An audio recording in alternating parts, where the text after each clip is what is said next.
Hello and welcome back to Lazy Lynx, everybody. Today we are going to be playing a game called Business Tours. It's basically kind of a rip-off version of Monopoly. So yeah, let's just get into it. So I have played this before. Actually, I did a gameplay of this, but when I went back to see it, turns out none of my audio was recording. So that's annoying. So here I am playing again. It's not too much of a burden because I actually kind of like this game. It's pretty fun. It's literally just Monopoly.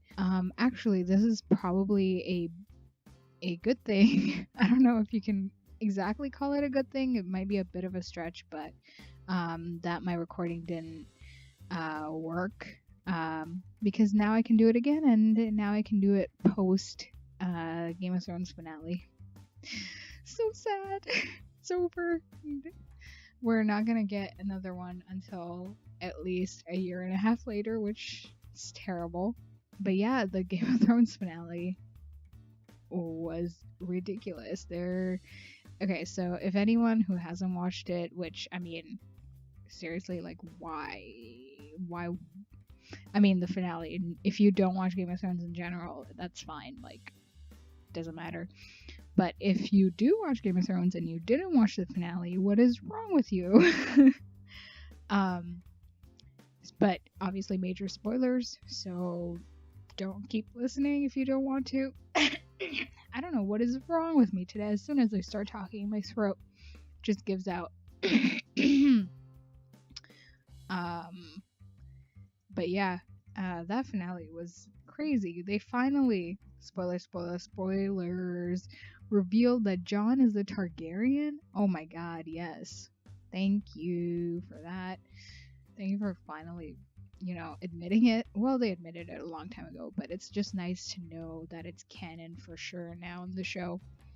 Intertwined with that scene was another scene with him and Daenerys, which I'm not entirely sure how I feel about that.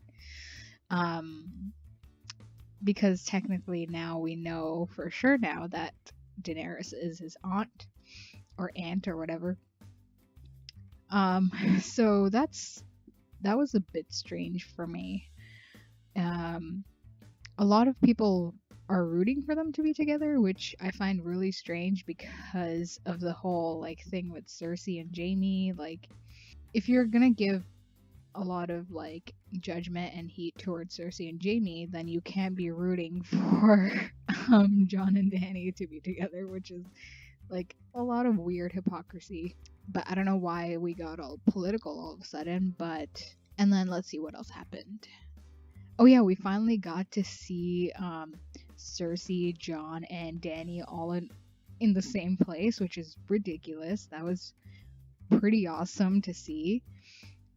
Because, like, they've all been making their individual plans for so long, and to see them all in such close proximity together is kind of pretty cool. Yeah, we could talk about the Theon thing. Like, his story, his side story is kind of a little, I don't really care. But it's good to see that he is getting some redemption and is being forgiven for his mistakes and stuff. And then what else? I'm like all of a sudden blanking on everything that I rewatched the episode before playing this so that I would, have a more fresh memory of what exactly went down, and I wouldn't be altering any of the facts. But I'm already forgetting things, so there's that. The whole scene in the Dragon Arena thing, whatever that was kind of very stretched out. I don't know if it was entirely needed for that scene to be that long. I don't know, maybe it was just, plot building or whatever. I think the finale accurately represents how season 7 as a whole went. It was a lot of story and a lot of character building and a lot of finally revealing secrets. or not secrets, but just the general plot. And there was a lot of action. Like, we got to see so much of the grown-up dragons, which is amazing, because so far we've only seen like the babies and then them being teenagers and stuff, but now they're like fully grown and ready to attack. So I feel like a lot of the budget went into sort of designing that. And then that one episode, you know which one I'm talking about. I don't remember what the episode was called, but it was crazy. It blew everyone's minds. Like, everyone came out of it just what? Because I think that was the first episode where you actually got to see the full power of the dragons, and understand that they are incredibly dangerous and they could wipe out entire armies if they wanted to. And then you also get to see this side of Daenerys where she kind of, realizes this and wants more, basically. And she has to that's sort of like the pivotal point for her character, because that's where you decide, do I want to be my father or do I want to be a better person, And if it wasn't for Tyrion, I'm pretty sure she would have gone down that power trip. But yeah, I found it incredibly awesome, to say the least. Yeah, I think that was the most exciting episode of, dare I say, the whole show. I want to get into the juicy bits of the finale, but I'm gonna pace myself because I know that you guys want to hear me talk about this all day every day. So okay, you know what, let's just get into it. So my predictions for next season, or the final season, dare I say. Why did I say dare I say? Of course it's the last season. I seriously think that Dany is going to be pregnant with Jon's baby.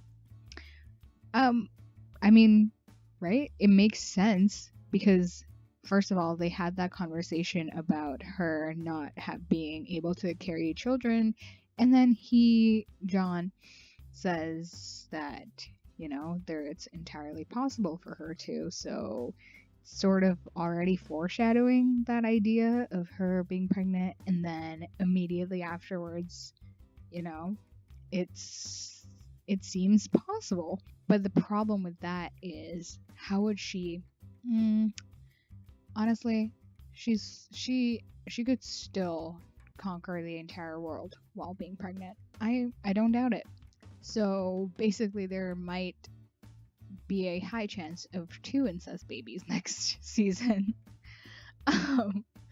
Which is strange, because if you think about it, that leaves a lot of room for potential for the future of Game of Thrones. Like, you see this next generation of Lannisters and Targaryens, basically, with the potential to, start wage new wars, if it's even gonna come to that. Speaking of Lannister babies, Cersei's also pregnant, so we're gonna see how that goes. Or honestly, like, I'm very curious to see what they're gonna do with the characters and the plot in the final season. I feel like there's a lot of different ways that they could go, and it's always the ways that are least expected that they choose. So, we can speculate as much as we want, but at the end of the day, it's up to the producers and writers. The dragon, the